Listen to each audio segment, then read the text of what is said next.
I never thought I'd see him again with that same smug smile. Not at the very charity gala I was hosting. Not after he discarded our marriage like yesterday's newspaper.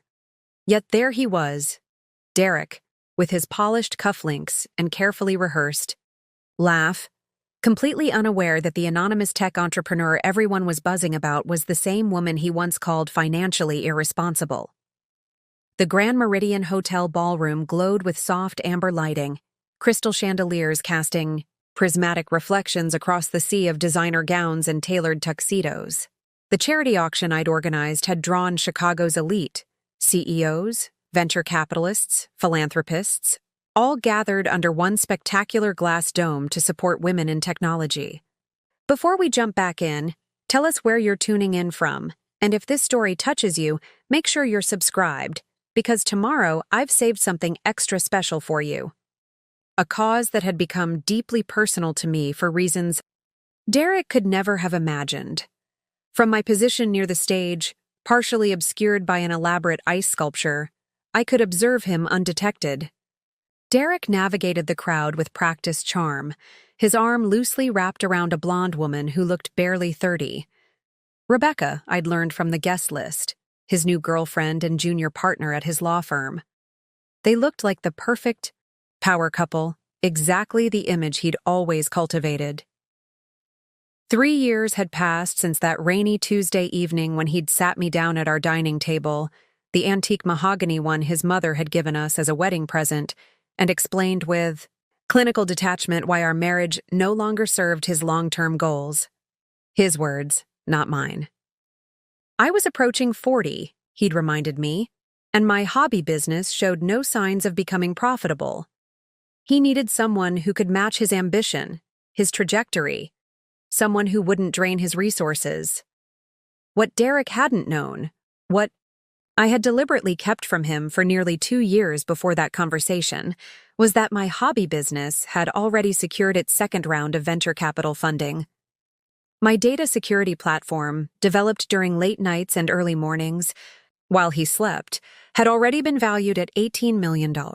The morning of our divorce conversation, I had signed a contract worth $500,000 with a Fortune 100 company, my 5th major client that quarter. Now, watching him work the room, I felt a curious detachment.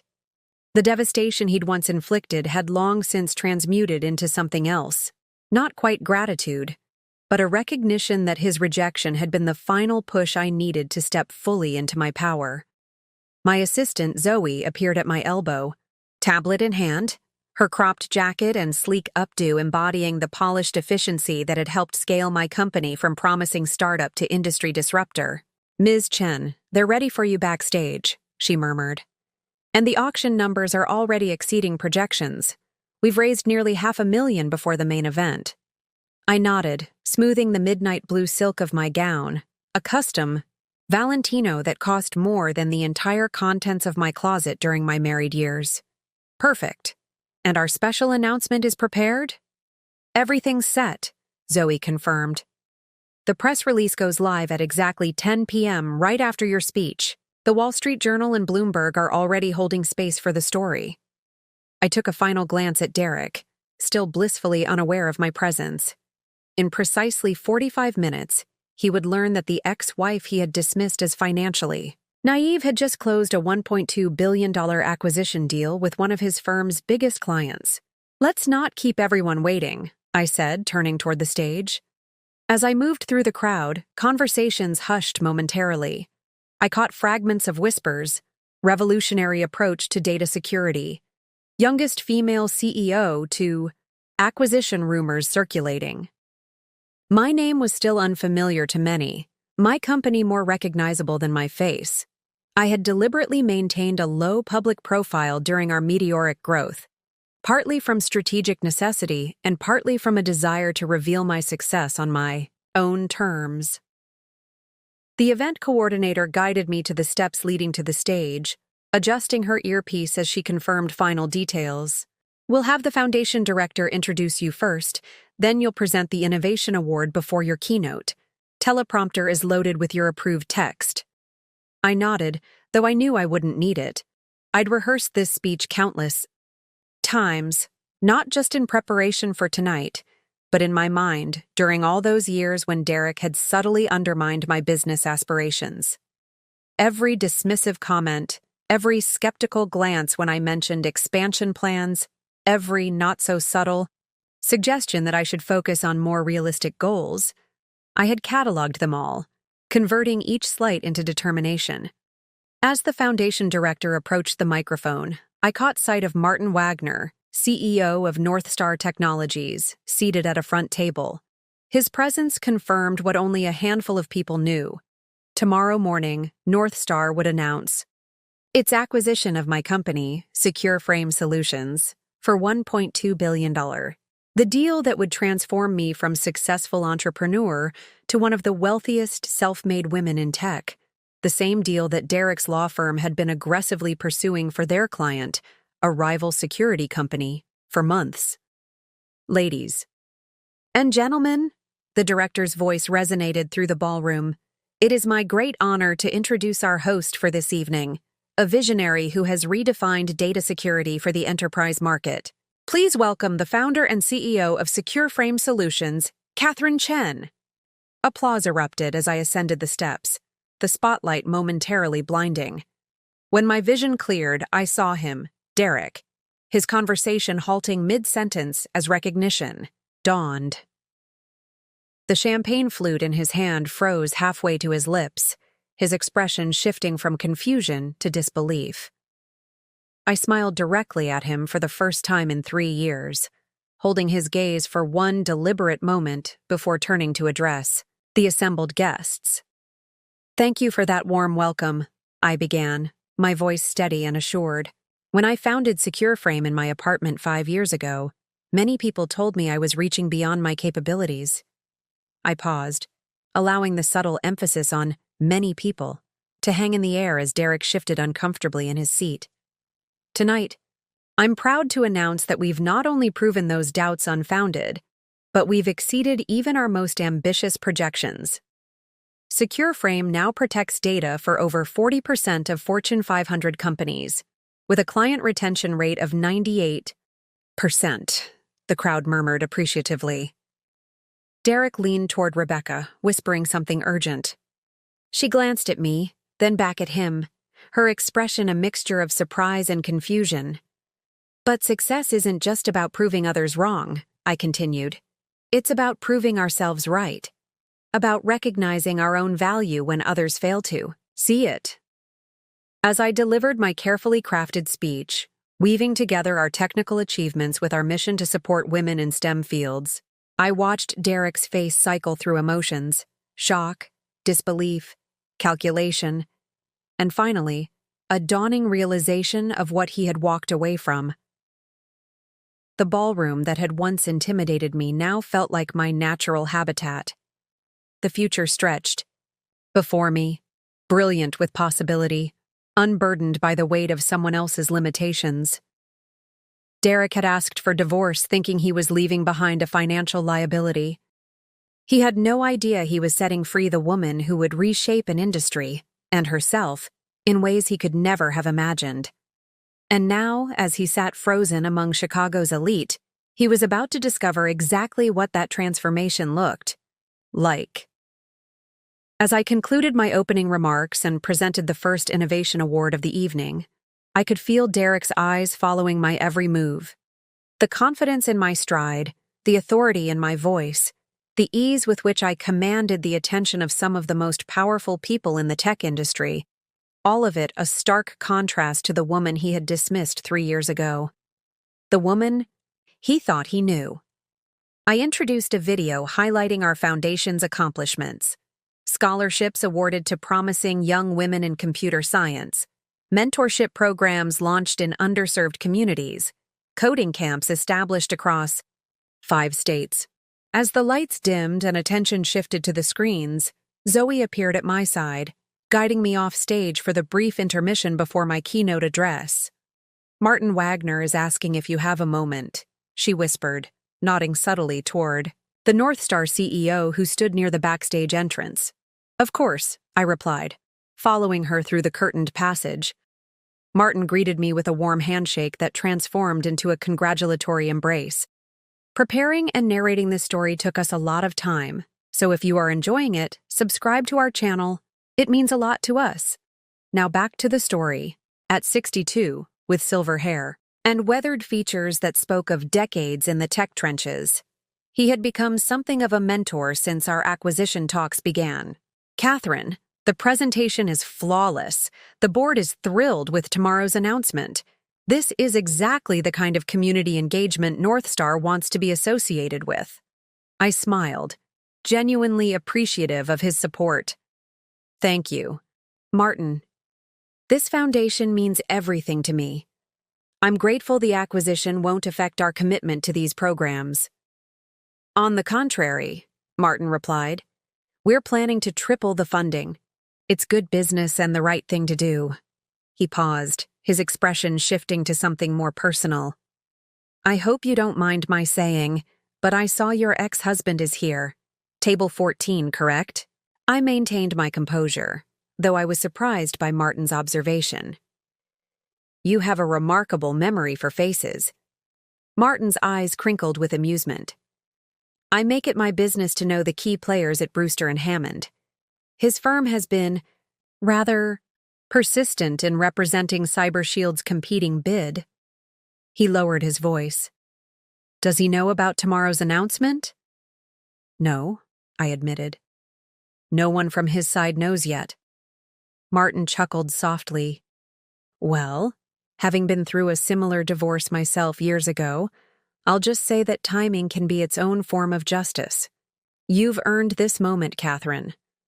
Before I could respond, Zoe signaled that the video was ending. I needed to return. To the stage. With a final handshake, Martin returned to his table while I composed myself behind the curtain.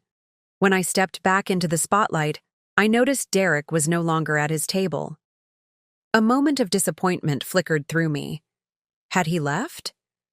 Would I be denied the satisfaction of seeing his reaction to the acquisition announcement? Then I spotted him at the bar, his back to the stage, gesturing animatedly to Rebecca. Even from a distance, the tension in his shoulders was evident. Rebecca's gaze kept shifting between him and me, her expression increasingly uncomfortable. I refocused on my keynote, describing SecureFrame's journey from concept to industry leader. I shared the challenges we'd overcome, the technical breakthroughs we'd achieved, carefully omitting any mention of my personal life or the obstacles Derek had placed in my path. This moment wasn't about him. It was about what I had built despite him. Security isn't just about protecting data, I told the rapt audience. It's about creating foundations strong enough to support growth, flexible enough to adapt to changing conditions, and resilient enough to withstand unexpected pressures. From the corner of my eye, I saw Derek return to his table, his face flushed from what appeared to be an intense conversation. He sat rigidly, eyes now fixed on me with an expression I recognized all too well. Calculation. Derek, the strategist, was emerging, the lawyer who never entered a situation without assessing angles and advantages. I was nearing the conclusion of my speech, the moment approaching when I would introduce Martin for our surprise announcement. Before I close, I want to share some breaking news, I said, the room quieting in anticipation. SecureFrame has always believed in evolution, in recognizing when the moment is right for transformation. I gestured toward Martin, who stood on cue. It's my great pleasure to invite to the stage Martin Wagner, CEO of North Star Technologies, for a special announcement. As Martin joined me, the murmurs in the audience grew.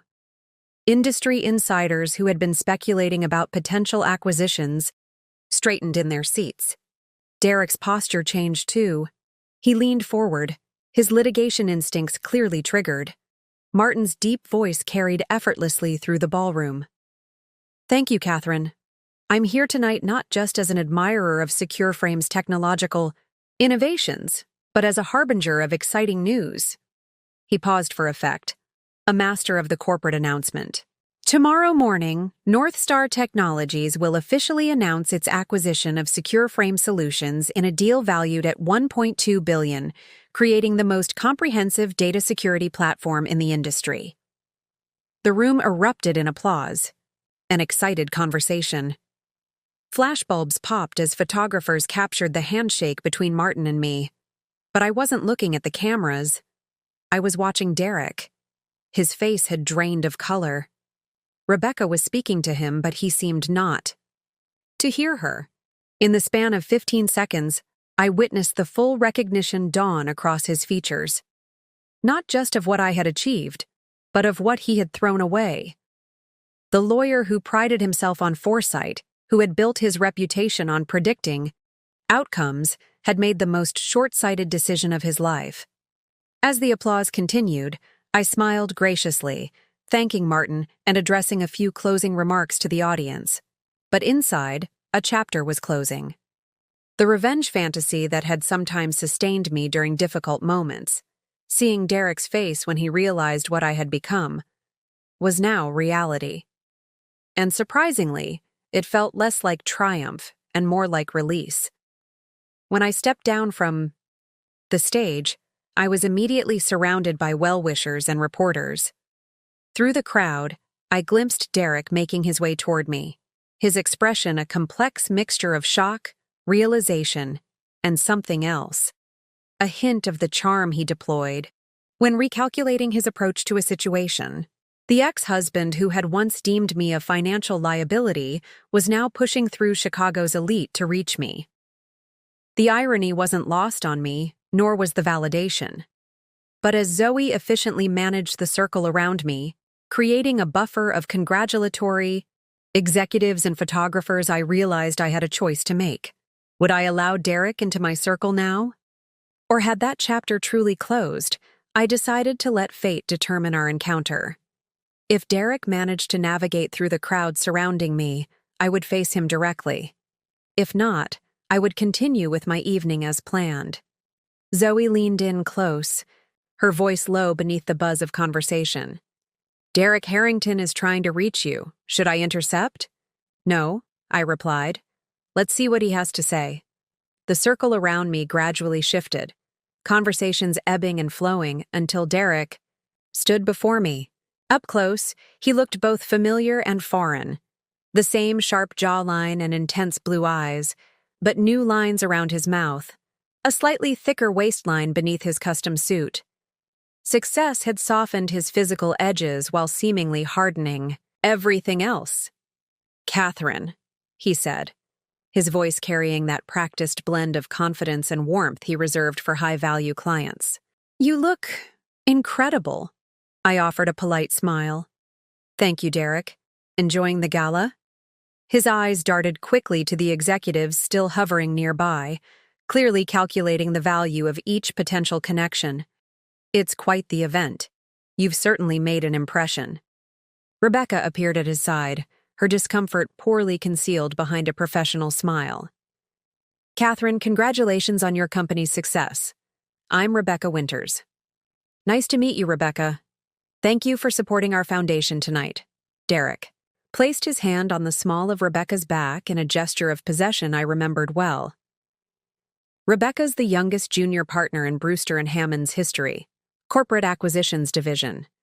I noted the irony with a raised eyebrow. "Impressive. Though tonight must be bittersweet for your firm, given CyberShield's interest in Secure Frame." Derek's smile tightened almost imperceptibly. "Business is always evolving. We adjust our strategies accordingly." A photographer approached, asking for a picture of Ms. Chen with the North Star team. I excused myself, grateful for the interruption, but Derek touched my elbow lightly as I turned. "Catherine, perhaps we could catch up later? For old time's sake?" The presumption in his tone, that familiar assumption that his interest automatically merited my time, was so quintessentially Derek that I almost laughed. Instead, I gave him my most neutral expression. "I'll be quite busy with the North Star team tonight, but perhaps another time." I moved away before he could respond, joining Martin and his executives for photographs. As flashbulbs popped, I caught Derek watching intently, his expression calculating. I recognized that look. He was reassessing the situation, recalibrating, his approach based on new information. The next hour passed in a blur of congratulations and strategic conversations. I circulated through the ballroom, discussing integration plans with North Star executives, accepting congratulations from industry, peers, and ensuring our foundation donors felt appreciated. All the while, I was aware of Derek's presence, how he positioned himself to remain visible to me, how he engaged with increasingly influential guests, how he watched my interactions with Martin Wagner. During a brief moment alone at the dessert table, Zoe approached with my tablet. "Your mother is on FaceTime. She saw the announcement breaking on tech blogs." I stepped into a quiet alcove to take the call. My mother's face appeared on screen, her eyes bright with pride despite the late hour in Seattle. "My brilliant daughter," she said in Mandarin, her preferred language for emotional moments. "I just saw the news. 1.2 billion. I smiled, switching to Mandarin as well. "It's official tomorrow, but yes, the team has worked so hard for this. Your father would have been so proud," she continued, her voice softening at the mention of my father, who had passed away 5 years ago. "He always said you had his business mind." "I wish he could have seen it," I admitted, feeling a moment of vulnerability amid the evening's triumph. "He knew, Catherine, even before you did." She paused, her expression turning more serious. "I saw the guest list you sent me last week. Is he there? Your ex-husband?" I nodded. "With his new girlfriend." My mother's eyes narrowed slightly. "And? How does it feel to show him what he lost?" It was a fair question, one I'd asked myself repeatedly as this day approached. "Less satisfying than I imagined," I answered truthfully. "It matters less than I thought it would." She nodded with the wisdom of her 70 years. "Good. Success is its own reward. Don't waste time on people who couldn't see your value." After promising to call with more details the next day, I ended the call and returned to the ballroom. As I approached the main area, I overheard Derek's voice from just around the corner, speaking to Rebecca in what he probably thought was a hushed tone. "Can't believe she never mentioned it. We were still married when she must have gotten the initial funding." Rebecca's reply was cautious. "Maybe she tried to tell you." "No," Derek insisted. "I would have remembered something that significant. She must have deliberately kept me in the dark." "Why would she do that?" Rebecca asked. There was a pause before Derek responded. "Tax advantages, probably. Or she was already planning to leave." Nearly laughed out loud at the irony. Derek, who had initiated our divorce because my business was supposedly failing, now convincing himself I had hidden my success to leave him. His ego couldn't accept the simpler truth, that I had stopped sharing my victories because he had consistently diminished them. I rounded the corner deliberately, making my presence known. Derek and Rebecca straightened immediately, their expressions shifting to polite smiles. "Catherine?" Derek recovered quickly. "We were just discussing what an achievement this acquisition is. The timing is remarkable." His emphasis on timing wasn't subtle. He was fishing for information, trying to establish when the deal had come together, perhaps already thinking about what he could have been entitled to had he known about my company's value during our divorce. "These things take time to develop," I replied neutrally. "North Star and Secure Frame have been in discussions for nearly a year." Rebecca's eyes widened slightly at this information, and I could almost see her mentally calculating the timeline against when she had started dating Derek. "A year?" Derek repeated, his lawyer's mind visibly working. "That's certainly a dedicated negotiation period. The best partnerships are worth the investment," I said, then added with deliberate emphasis, "when both sides truly value what the other brings to the table." The double meaning wasn't lost on him. His jaw tightened momentarily before he forced another smile. "Well, you've certainly proven your business acumen. I always said you had potential." And there it was, the revision of history I had expected. In Derek's recrafted narrative, he had always been supportive, always seen my potential. The reality, his dismissive comments, his suggestions that I find something more realistic, his characterization of my business as a hobby during our divorce proceedings was now inconvenient to his self-image. "Did you?" I asked mildly.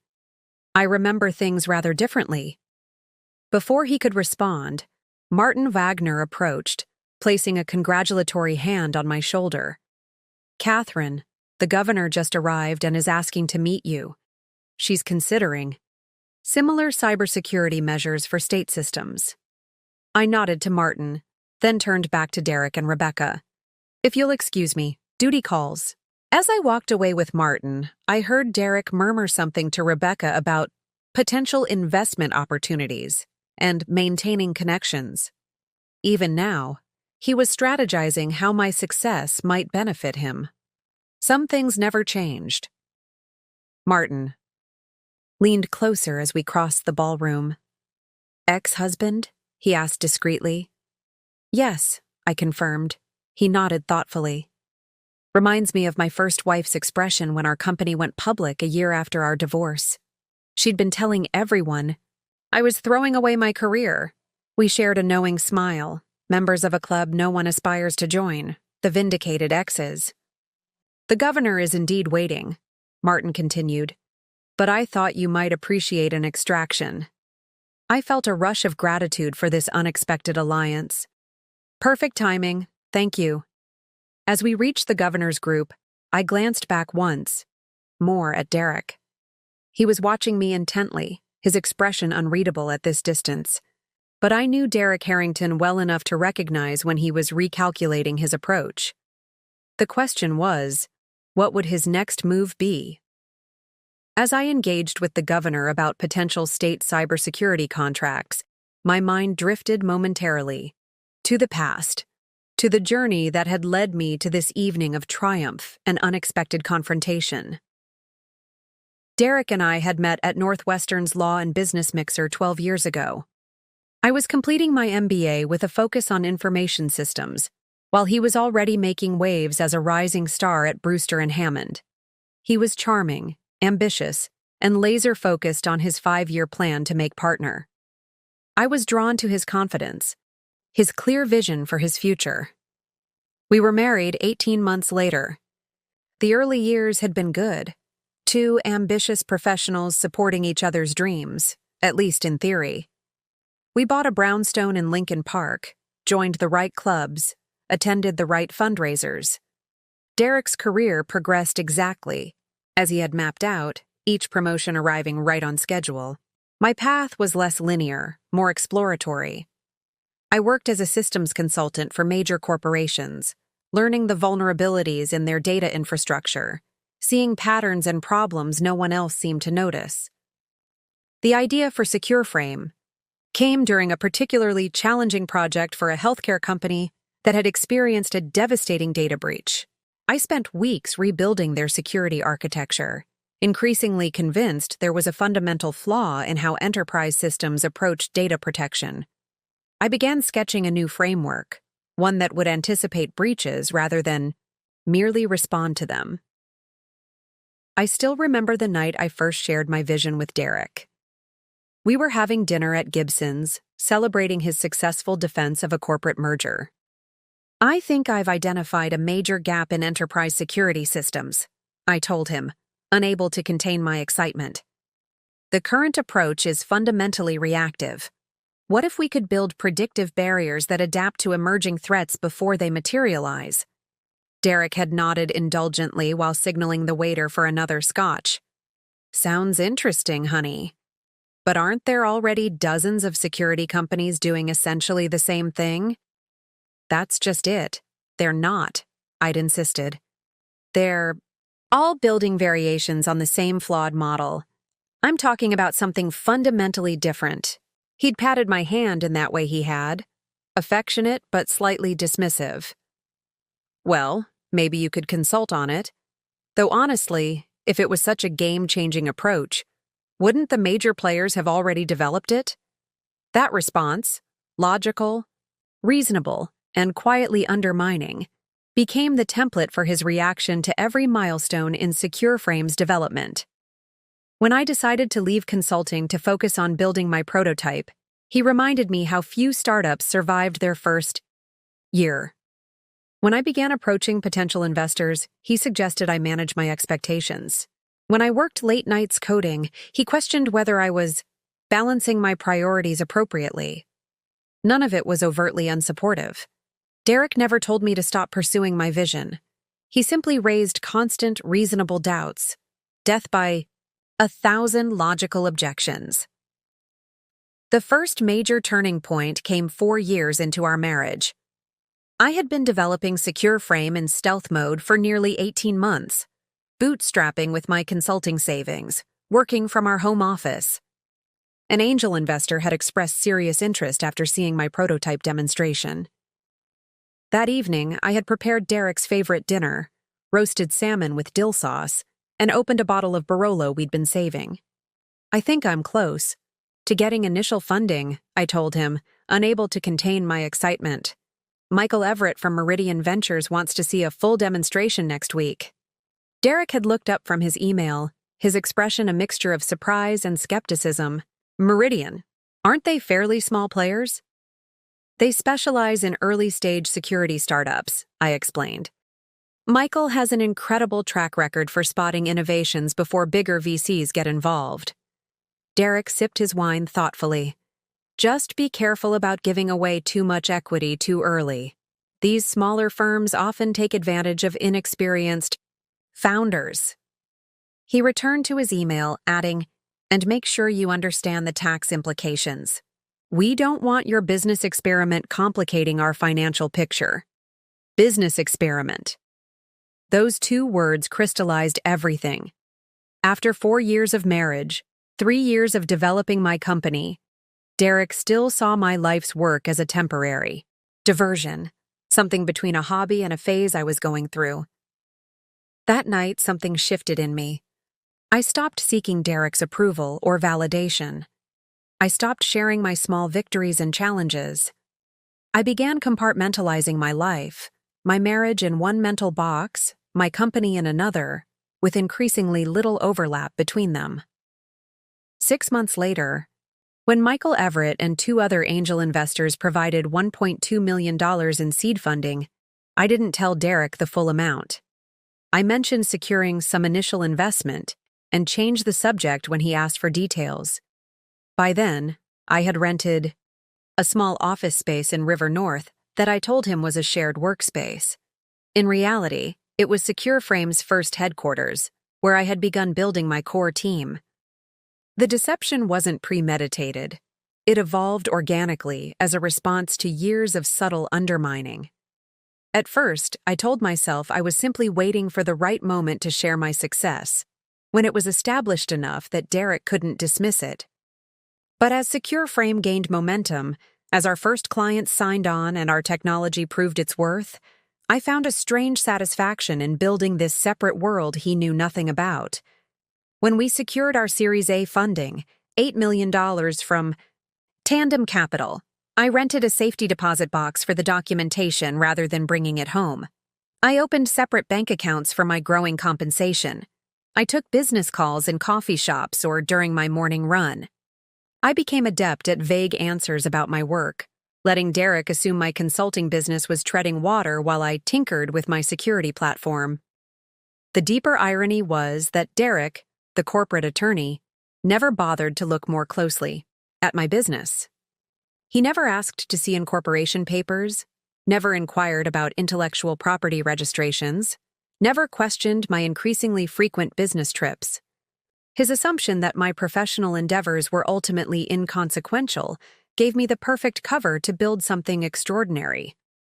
Our marriage deteriorated in parallel with Secure Frame's rise. As my confidence grew professionally, I became less willing to accommodate Derek's subtle condescension in our personal life. When he planned vacations without consulting my schedule, I began declining to join him. When he made disparaging comments about computer geeks not understanding real business, I no longer laughed politely. When he questioned our decision to delay having children, suggesting my hobby business was an excuse to avoid motherhood, I stopped engaging in the conversation entirely. We were drifting into separate orbits, Derek advancing through his meticulously planned legal career, me secretly building what industry insiders were beginning to recognize as a potential unicorn in cybersecurity. The day Secure Frame closed our $15 million Series B funding round was the same day I signed the $500,000 contract with Meridian Healthcare, our largest client to date. That evening, flushed with success I couldn't share, I came home to find Derek waiting at our dining room table, his expression somber but resolved. "We need to talk, Catherine," he said, his voice carrying the same measured tone he used for difficult client conversations. "I've been doing a lot of thinking about our future, and I don't believe this marriage is serving either of us anymore." And so began the conversation that would end our 8-year marriage, a conversation premised on his assumption that I was failing while I was, in fact, soaring. "I don't believe this marriage is serving either of us anymore." Derek's words hung in the air between us that evening, clinical and definitive. I remember staring at him across our dining table, wondering if I should feel more surprised, more devastated. Instead, I felt a strange sense of clarity. "I think we've been growing in different directions for some time," he continued, his tone measured as if delivering a carefully prepared opening statement to a jury. "You're approaching 40, Catherine. We need to be realistic about what we both want." "And what is it you think I want?" I asked, my voice steadier than I expected. He sighed, the sound tinged with practiced patience. "You're focused on your business venture. I respect that, even if it hasn't gained the traction you hoped for. But I'm at a critical point in my career. The partnership committee is making decisions next quarter, and I need to project stability and growth. And I don't contribute to that image?" I kept my tone neutral, curious to hear how he would frame it. "It's not that simple." He leaned forward, his expression serious. "Lambert is retiring next year. They're looking for someone to head the corporate acquisitions division. It's the opportunity I've been working toward, but it comes with certain expectations." I understood immediately. The division head's wife was expected to be an asset, hosting dinner parties, attending client events, participating in the right, charitable organizations. A wife absorbed in her struggling business didn't fit that picture. "I see," I said quietly. "And you've found someone who better meets those expectations?" His momentary hesitation told me everything. "This isn't about anyone else," he said too quickly. "This is about our compatibility long-term." I nodded slowly, remembering the lipstick stain I'd noticed on his collar 2 months earlier, the increasing frequency of late client meetings, the text notifications he was suddenly careful to hide. Derek wasn't just calculating his professional advancement. He was already test-driving my replacement. "How long?" I asked. He had the grace to look uncomfortable. "Catherine, that's not—" "How long, Derek?" He exhaled sharply. "A few months. But that's not why I'm ending our marriage. We've been drifting apart for years." I didn't argue. He was right about that much. We had been living parallel lives, his transparent and progressing according to plan, mine hidden but flourishing in ways he couldn't imagine. "I've had our assets evaluated," he continued, sliding a folder across the table. "I think you'll find the settlement offer generous. You can keep the condo in Printers Row. It's a good investment property, and the mortgage is manageable. I'll take the brownstone since it's closer to the office." The condo in Printers Row was actually Secure Frame's secondary office space, purchased through a holding company Derek knew nothing about. I had maintained my legal residence there while renting out the actual living space to my lead developer. I opened the folder, scanning the settlement proposal with growing amazement. Derek had meticulously divided our visible assets, property, investment accounts, art and furniture, while making what he clearly considered generous concessions for my limited income potential. The document made no mention of Secure Frame, Or any business holdings. You haven't included my company, I said. Derek gave me a patient look. Catherine, we both know your consulting has been declining, and SecureFrame hasn't generated significant revenue. But I'm not contesting your business assets. You can keep whatever value they may have. I closed the folder, a decision crystallizing. I could reveal everything now. The funding rounds, the contracts, the valuation that already placed SecureFrame's worth in the tens of millions. I could watch his expression shift from condescension to shock, from dismissal to regret. But something stopped me. Perhaps it was pride, perhaps strategy, perhaps the simple satisfaction of knowing something he didn't. Whatever the reason, I decided in that moment to accept the divorce on his terms. I'll have my lawyer review this, I said, standing up from the table. Derek looked surprised at my lack of resistance. That's it? You're not going to fight me on this? I studied him for a moment, this man I had once loved, whose approval I had once craved. No, Derek, I'm not going to fight you. I think you're right. This marriage isn't serving either of us anymore. As I walked upstairs to pack an overnight bag, I felt something unexpected. Not grief or anger, but liberation. The final thread, connecting my two worlds, had been severed. I was now free to build my life and my company without the shadow of Derek's doubt.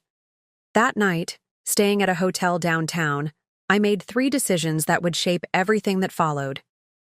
First, I would accept Derek's settlement proposal with minimal changes, ensuring a quick, clean divorce that left SecureFrame entirely in my hands. Second, I would accelerate our growth strategy, focusing on enterprise clients and beginning conversations with potential acquisition partners. And third, I would create a foundation to support women in technology, specifically those whose ideas had been dismissed or undervalued by the men in their lives.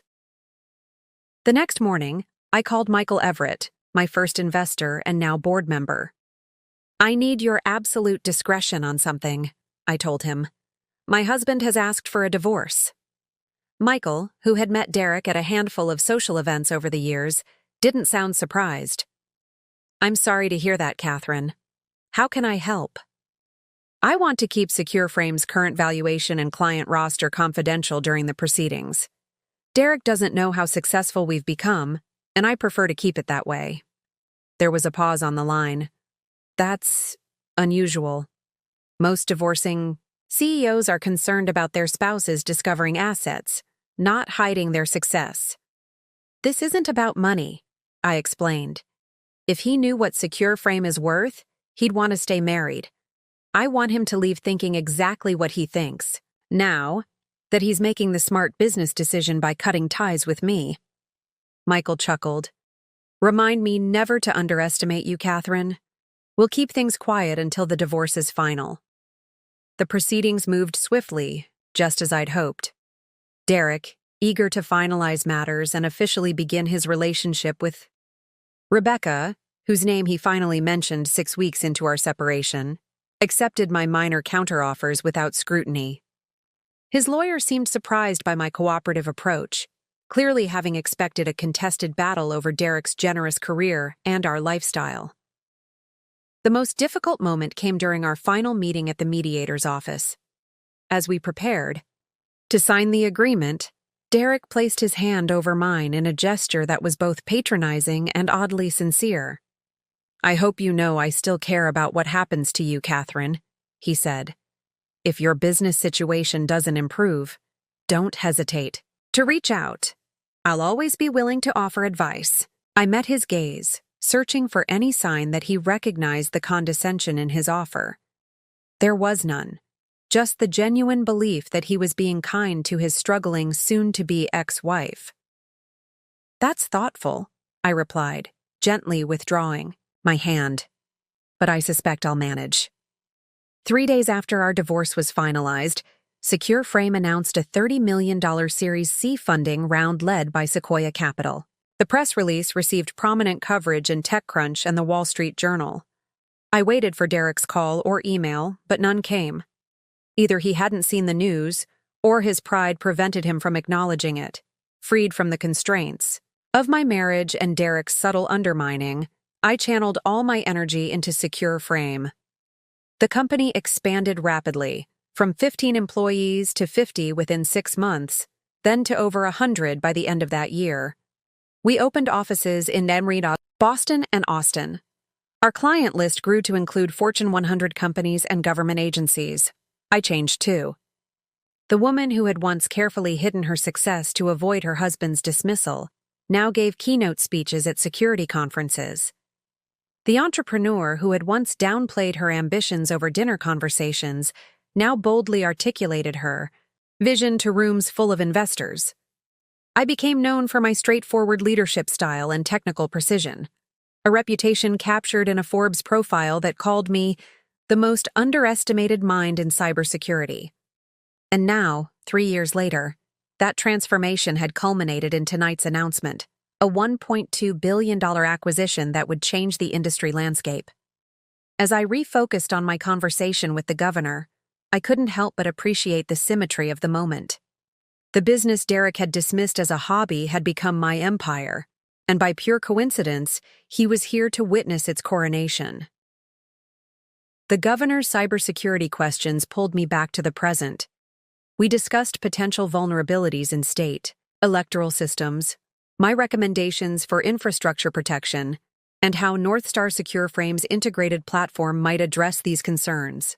Yet even as I engaged in this important conversation, I remained aware of Derek's movements around the ballroom, his not-so-subtle positioning to intercept me when the opportunity arose. After concluding my conversation with the governor and her team, I excused myself for a moment of quiet. The Grand Meridian's rooftop garden offered a temporary sanctuary from the buzzing excitement below. Chicago's skyline glittered against the night sky as I took a deep breath of cool autumn air. You always did know when to step away from the crowd. I turned to find Derek standing by the entrance to the garden, 2 champagne flutes in hand. Unlike our earlier encounter, he was alone now. "Where's Rebecca?" I asked, accepting the champagne but maintaining my distance. He gestured vaguely toward the ballroom below. "Networking. She's quite ambitious." The slight emphasis suggested he wanted me to recognize the similarity to my own drive, as if creating a connection between us through his new partner. "Congratulations again on the Northstar deal," he continued, stepping closer. $1.2 billion is extraordinary. I sipped my champagne, studying him over the rim of my glass. "Thank you.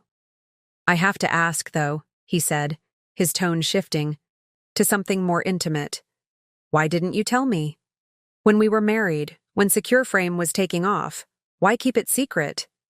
The question was so lacking in self-awareness that I almost laughed. Instead, I considered my response carefully. "Would it have mattered?" I finally asked. "Of course it would have mattered," he replied immediately, seeming genuinely perplexed. "Catherine, I was your husband. Your success would have been our success." I felt a flicker of the old anger, quickly replaced by something calmer, more detached. "That's not how I remember it, Derek. You called Secure Frame my hobby business and my experiment. You suggested I find something more realistic at least a dozen times." He frowned, shaking his head slightly. "You're exaggerating. I was just being pragmatic. The failure rate for startups is high," I finished for him. "I know the statistics. I was living them while you were explaining them to me." He took a slow sip of his champagne, his expression shifting through subtle calculations.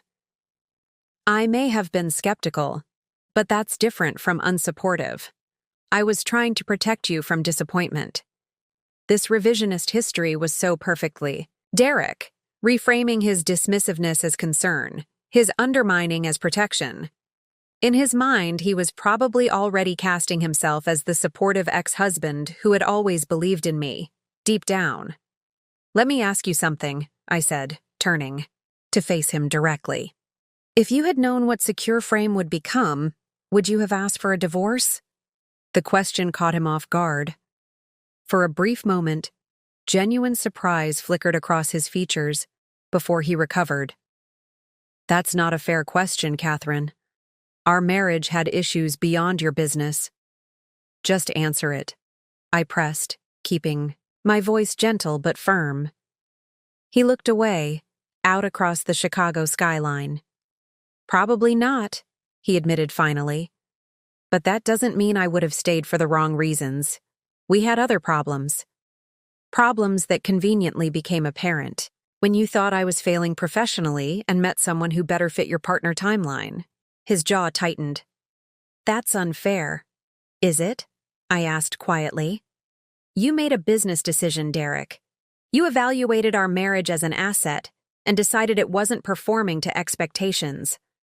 I'm not even angry about it anymore. In many ways, you did us both a favor. And yet, he said, his voice taking on a hint of challenge, you deliberately hid Secure Frame's success during our divorce. Why do that if not out of anger? It was a lawyer's question, attempting to undermine my narrative by questioning my motives. I smiled, recognizing the familiar tactic. I didn't hide it out of anger. I just didn't volunteer information you never bothered to ask for. You assumed my business was inconsequential, so you didn't include it in your meticulous asset calculations. That was your oversight, not my deception. He absorbed this, his expression hardening slightly. You could have corrected my assumption. Why would I? I asked simply. You had clearly made your decision about our marriage. Finding out that Secure Frame was valuable wouldn't have changed your feelings. It would have just changed your settlement strategy. The truth of this statement hung between us. After a moment, Derek's posture relaxed, and something like genuine reflection crossed his features. You've changed, he said finally. The Catherine I knew would have been more conciliatory. I laughed softly. The Catherine you knew was trying to earn your approval. I stopped needing that a long time ago. He stepped closer, his voice lowering. I've changed too, you know. These past 3 years have given me perspective. Seeing what you've built, what you've become, it's impressive, Catherine. Truly. I recognized the shift in his approach, from defensive to admiring, from challenging to appreciative. It was the same pivot he made with difficult clients when his initial strategy wasn't working. Thank you, I said neutrally. I've been following your work, he continued. The security architecture you've developed is revolutionary. Even our tech clients at the firm talk about Secure Frame's innovations. Do they know you were married to the founder? I asked, genuinely curious. He smiled ruefully. I may have mentioned it once or twice. Of course he had. Derek would never miss an opportunity to associate himself with success, even secondhand. Listen, he said, placing his empty champagne flute on a nearby table. I know this might sound crazy given our history, but I've been thinking, maybe we gave up too easily. And there it was, the real purpose of this rooftop conversation. I had wondered how long it would take him to suggest reconciliation. Our timing was off, he continued when I didn't immediately respond. We were both finding our paths. But now, he gestured toward the ballroom below, the implicit suggestion that now we were both successful, both established. Now I'm a billionaire, I said bluntly. He had the grace to look uncomfortable. That's not what I meant. Isn't it? I challenged gently. 3 years ago, you ended our marriage because I wasn't contributing enough to your vision. Now that I've built something valuable, you're suggesting we gave up too easily. You're oversimplifying. I don't think I am, I interrupted. Derek, you made the right decision for both of us. Let's not complicate it with revisionist nostalgia. He studied me for a long moment, his expression a mixture of frustration and something else, perhaps genuine regret, perhaps just the discomfort of rejection. We could at least consider... My phone buzzed with a text from Zoe. Martin looking for you. North Star Board wants photos before they leave. I glanced at the message, then back at Derek. I have to go. The North Star board is waiting. He nodded, disappointment evident despite his attempt to mask it. Of course, your big moment. As I turned to leave, he called after me. Catherine, we should talk again, properly when we have more time. Maybe dinner next week? I paused at the doorway, looking back at this man who had once been the center of my world, who had once held such power over my sense of self. Now he was just a person from my past, standing alone on a rooftop, trying to reclaim something he had willingly discarded. Goodbye, Derek, I said simply, and returned to the celebration of the future I had built without him. As I rejoined the gala, my conversation with Derek lingered in my mind. Not because his attempt at reconciliation had affected me deeply, but because of how little it had. 3 years ago, his approval had seemed crucial. Tonight, it was merely an anecdote in a much larger story. The remainder of the evening unfolded like a perfectly executed business plan. I posed for photos with the North Star board, discussed integration strategies with key team members, and thanked major donors to our foundation. My team operated with precision around me. Zoe coordinating press inquiries, our CFO Jason handling questions about the financial structure of the acquisition, our CTO Michael demonstrating our technology to interested investors.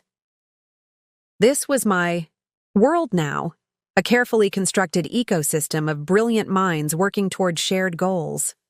It bore no resemblance to the isolated struggle Derek had dismissed years ago. As the event began winding down around midnight, Martin approached with his wife, Susan, a neurosurgeon whose quiet brilliance I had come to admire. Catherine, this night has exceeded all expectations, Martin said warmly. The governor's office is already following up about potential contracts. Susan smiled, adding, and more importantly, your foundation's scholarship announcement has generated over 50 applications already. Girls who wouldn't have considered tech careers are suddenly seeing possibilities. I felt a surge of satisfaction deeper than any business success could provide.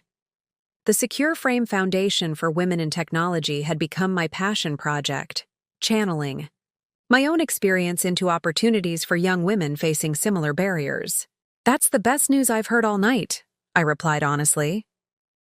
As we chatted, I noticed Derek and Rebecca preparing to leave, their body language suggesting tension between them. Rebecca's expression was tight, professional, but clearly displeased. Derek's hand on her lower back seemed more controlling than affectionate. I watched them exit without regret or satisfaction, just a detached awareness that some patterns never change. Martin followed my gaze.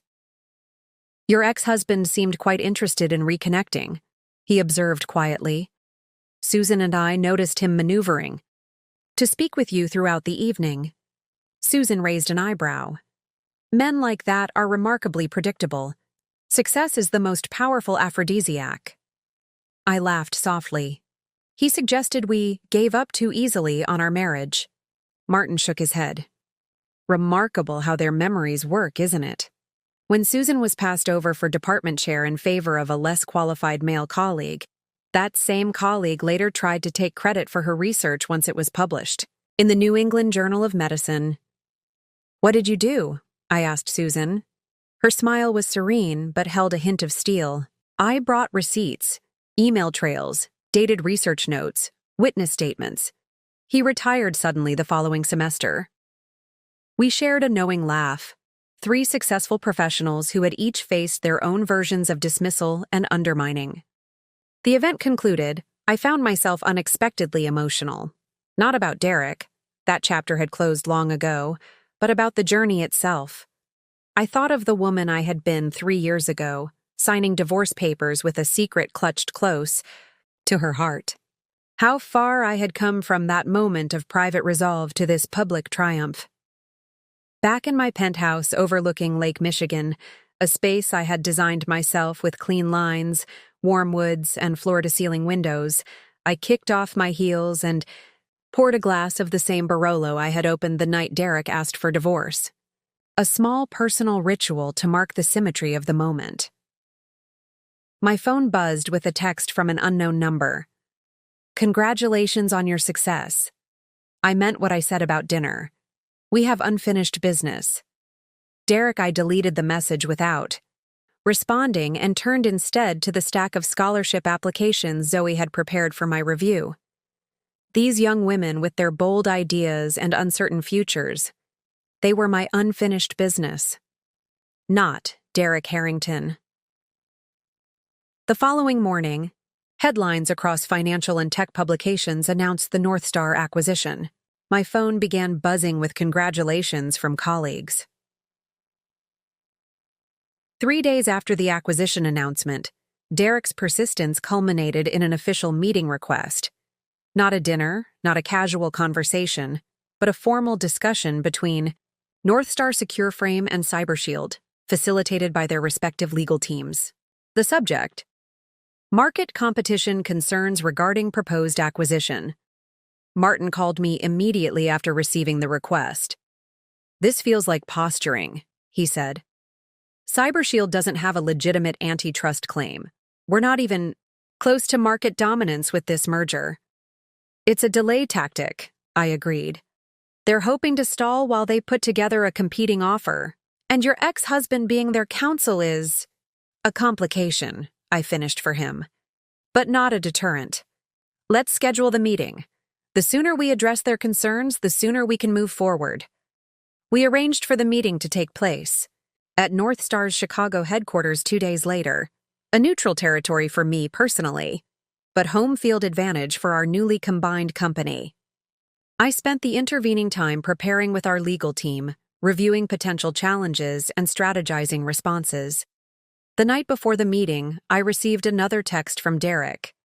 "Looking forward to seeing you tomorrow. Perhaps we could grab coffee afterward to discuss personal matters." I didn't respond. Derek's inability to separate personal from professional had contributed to our divorce. I had no interest in revisiting that blurred boundary. The morning of the meeting, I chose my outfit carefully: a structured navy suit that projected authority without ostentation, pearl earrings that had been my mother's, and the vintage Cartier watch I had bought myself after our first major client signed. My armor, in a sense, though I no longer needed emotional protection from Derek. This was simply business. Zoe briefed me as we rode the elevator to the conference room. CyberShield's CEO, James Westfield, is attending with their CFO and CTO. Derek is bringing an associate named Thomas Grantham, who specializes in antitrust law. I nodded, mentally preparing for the dynamics at play. Derek would be present as legal counsel, not as my ex-husband. I would address him as I would any opposing attorney, with professional courtesy and emotional distance. The conference room was arranged with the North Star Secure Frame team on one side and empty chairs awaiting CyberShield on the other. Martin sat at the center of our side, flanked by our legal counsel, with me positioned to his right, a subtle signal of our new corporate structure that placed him as the ultimate authority while acknowledging my central role. At precisely 10 a.m., CyberShield's team was shown in.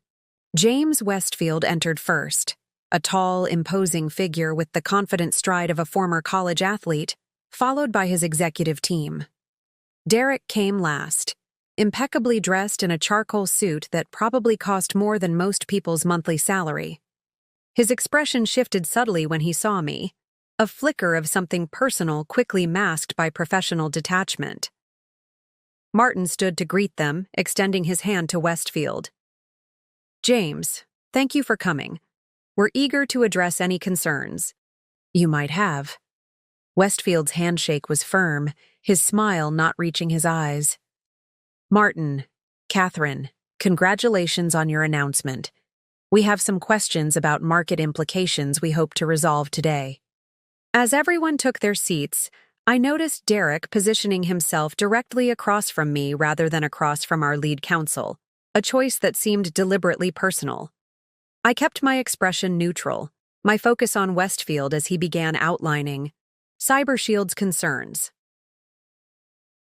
"Our primary issue relates to market concentration," Westfield explained. The combined North Star Secure Frame entity would control a significant percentage of the enterprise security sector, potentially limiting competition and innovation. Our antitrust counsel, Elena Rodriguez, responded calmly. Based on current market analysis, the combined company would represent approximately 22% of the enterprise security market, well below the threshold that typically triggers regulatory concerns. Furthermore, with over 30 significant competitors in this space, including CyberShield, the market remains highly competitive. Derek leaned forward. Our analysis suggests the market share is closer to 35% when you factor in North Star's existing security products and pending patents. Elena raised an eyebrow. I'd be interested to see that analysis, Mr. Harrington. Our figures come directly from independent market research firms. As the discussion continued, it became increasingly clear that CyberShield's objections were procedural rather than substantive, designed to delay rather than derail our acquisition.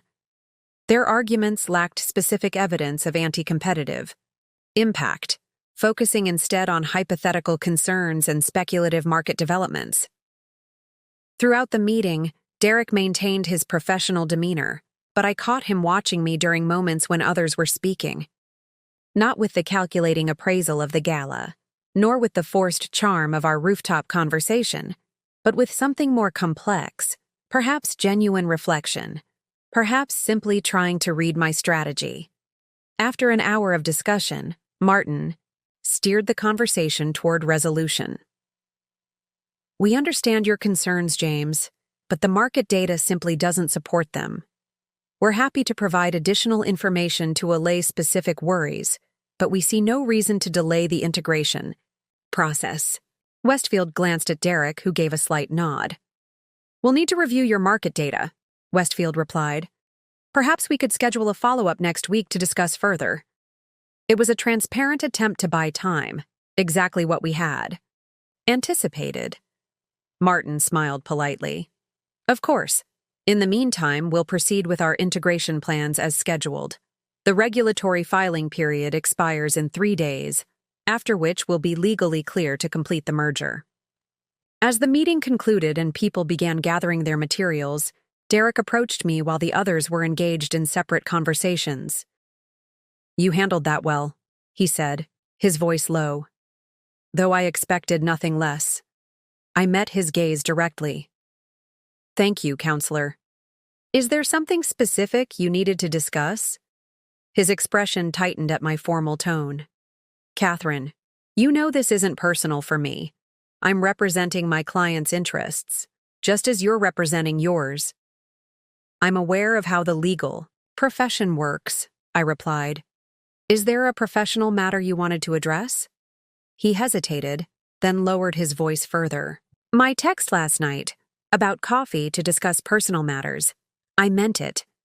There are things I'd like to say outside of this context. I maintained my professional smile. I appreciate the offer, but I'll need to decline. My schedule is fully committed with the integration process. For how long? He pressed. Another week? A month? You can't avoid a conversation forever, Catherine. Something in his presumption, the familiar assumption that his desire for a conversation automatically merited my time, sparked a moment of clarity. This pattern had defined our marriage.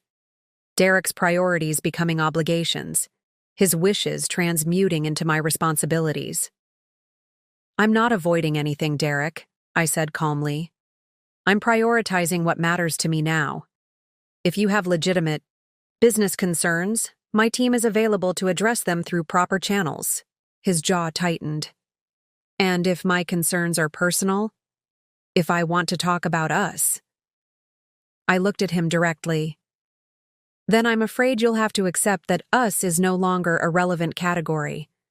We're business associates with a personal history. Nothing more.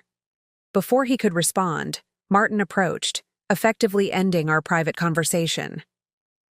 Mr. Harrington, I believe your client is ready to depart. Derek held my gaze for a moment longer, then nodded curtly and rejoined the CyberShield team. As they exited, I felt a wave of certainty wash over me. The meeting that Derek had likely expected to unsettle me, to remind me of our complicated history, to leverage our personal past for professional advantage, had instead crystallized the final transformation in our relationship. We had moved from spouses to exes to opposing business interests, each transition widening the gap between who we had been and who we now were. Martin waited until the door closed behind them before turning to me with a knowing smile. "Well, that was interesting. Your ex-husband seems to have trouble maintaining professional boundaries." I smiled slightly. "He always did. But fortunately, that's no longer my concern. CyberShield's delaying tactics ultimately proved futile. 1 week after our meeting, the regulatory waiting period expired with no objections filed, and the Northstar Secure Frame acquisition moved forward as planned. Our integration teams began the complex process of merging operations, combining technologies, and aligning corporate cultures. I immersed myself in this work, finding satisfaction in the practical challenges of bringing two innovative companies together. The media attention was intense. I gave interviews to CNBC, Bloomberg, and the Wall Street Journal discussing our vision for the future of data security. Industry analysts praised the strategic fit, and our stock price reflected market confidence in the merger. Through professional channels, I heard that CyberShield had abandoned its objections and was pursuing acquisition targets in adjacent markets instead. Derek's firm was still representing them, but he had apparently stepped back from direct involvement, with Thomas Grantham taking the lead on their account. 3 weeks after the acquisition closed, I was scheduled to speak at the Chicago Women in Technology Conference, an event my foundation had helped organize. The venue was the University of Chicago's Business School, where I would address an audience of students, professionals, and aspiring entrepreneurs about resilience and innovation in male-dominated industries. As I reviewed my presentation notes, that morning, Zoe informed me that the event had sold out, with standing room only expected. "There's a waiting list of over 200 people," she noted, "and several venture capital firms have requested meetings with you afterward." I smiled, remembering how different this was from my first speaking engagement 3 years earlier, when a community college entrepreneurship class had been my audience and my newly formed foundation had just begun its work. The auditorium was indeed packed when I arrived. From backstage, I could see women of all ages finding seats, some carrying copies of my Harvard Business Review article on predictive security frameworks, others taking photos of the stage to share on social media. Energy and anticipation filled the space. The dean of the business school introduced me with a glowing description of Secure Frame's innovations and my foundation's impact on women's participation in technology fields. As I took the stage to enthusiastic applause, I spotted a familiar face in the third row, Rebecca Winters, Derek's girlfriend, sitting alone near the center aisle. Our eyes met briefly before I addressed the audience. Her presence was unexpected, but not entirely surprising. As a junior partner specializing in corporate acquisitions, she would have professional interest in my experience with Northstar. Still, attending without Derek suggested a more personal motivation. I delivered my prepared remarks, sharing insights about building Secure Frame, navigating male-dominated spaces, and transforming rejection into motivation. Without naming Derek, specifically, I incorporated elements of my experience, how dismissal of my ideas had strengthened my resolve, how underestimation had become my competitive advantage. "The most dangerous thing you can do to an innovative mind," I told the audience, "is tell it what isn't possible. Because true innovators don't accept limitations. They see them as design challenges." During the Q&A session that followed, Rebecca raised her hand.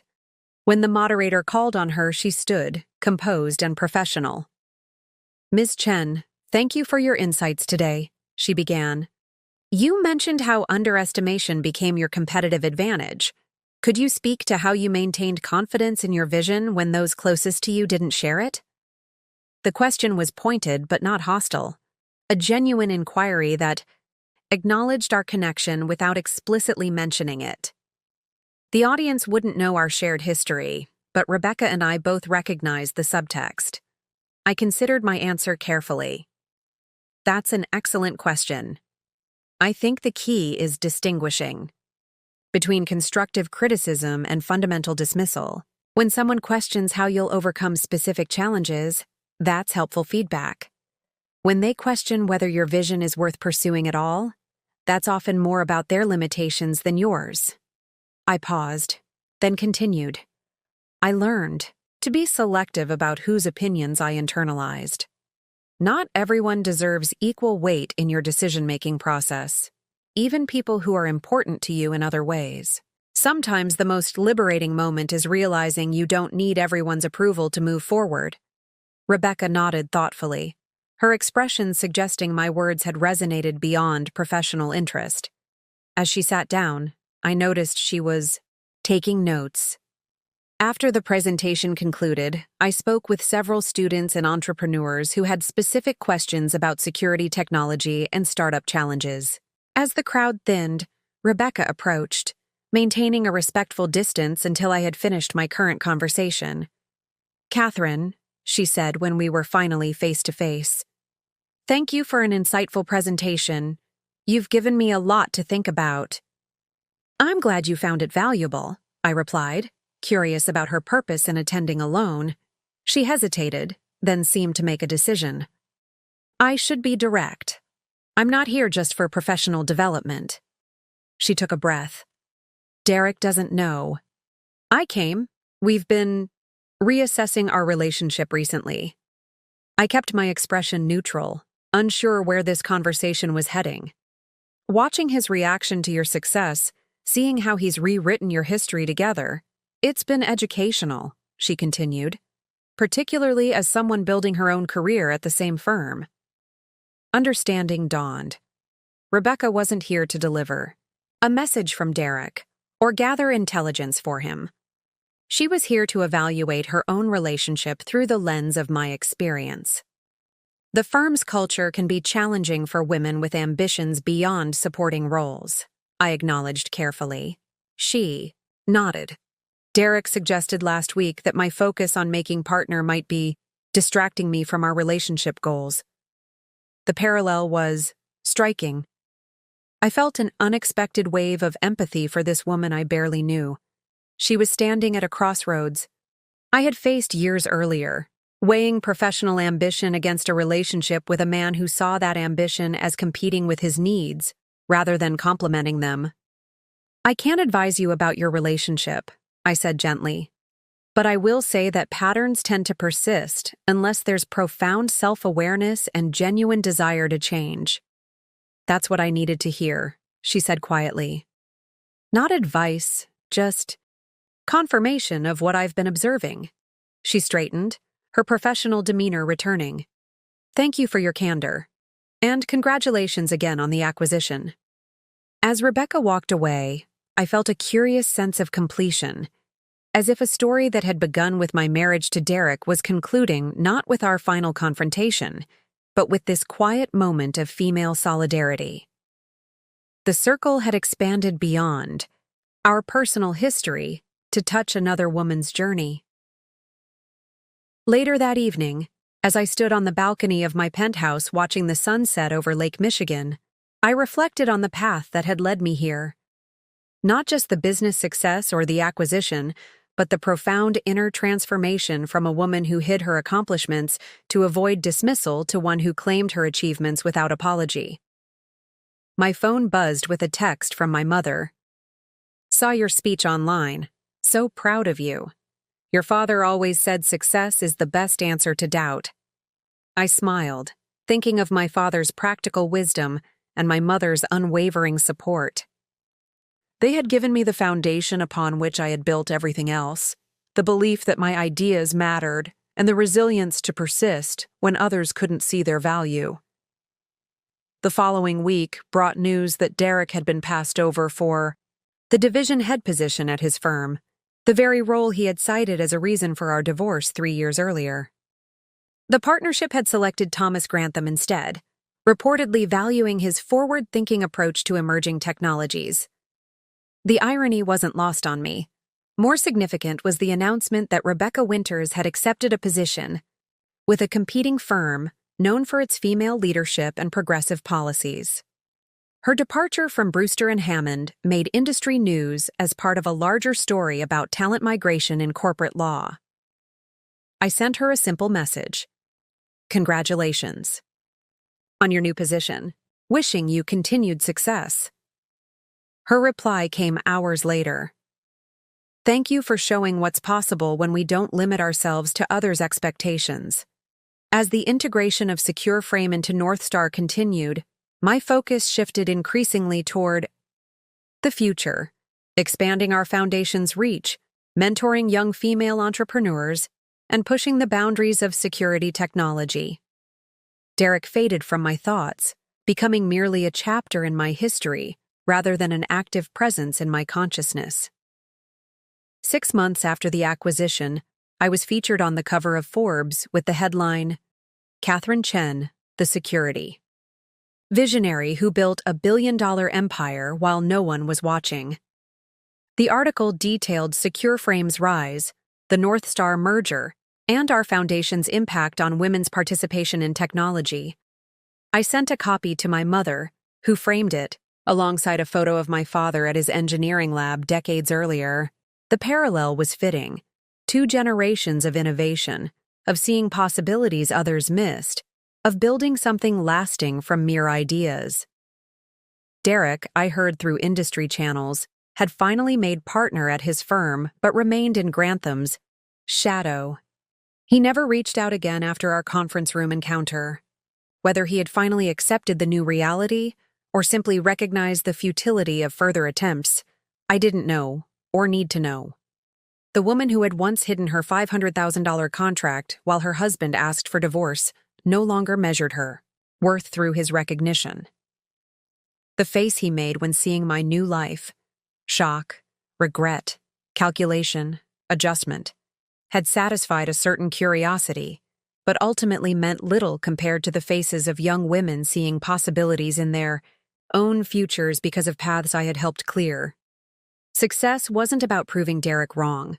It was about proving myself right, about the value of my ideas, the strength of my vision, the wisdom of betting on myself when others wouldn't. The greatest victory wasn't financial or professional, but personal. The freedom to define my worth, on my own terms, without reference to those who once diminished it. As I reviewed applications for our foundation's next round of scholarships, I thought about cycles breaking and new patterns forming. Somewhere among these ambitious young women was the next generation of innovators whose ideas might be dismissed or underestimated. My story might give them permission to persist anyway, to build quietly and emerge triumphantly, to transform rejection into the fuel for something extraordinary. That legacy, not the billion-dollar acquisition, not the vindication in Derek's eyes, was the true measure of my journey from hidden success to unapologetic achievement. It was never about the money. It was about claiming the right to dream, boldly and pursue those dreams without seeking permission or approval. It was about the power of becoming exactly who I was meant to be, regardless of who could or couldn't see my value along the way. Up next, you've got 2 more standout stories right on your screen. If this one hit the mark, you won't want to pass these up. Just click and check them out. And don't forget to subscribe and turn on the notification bell so you don't miss any upload from us.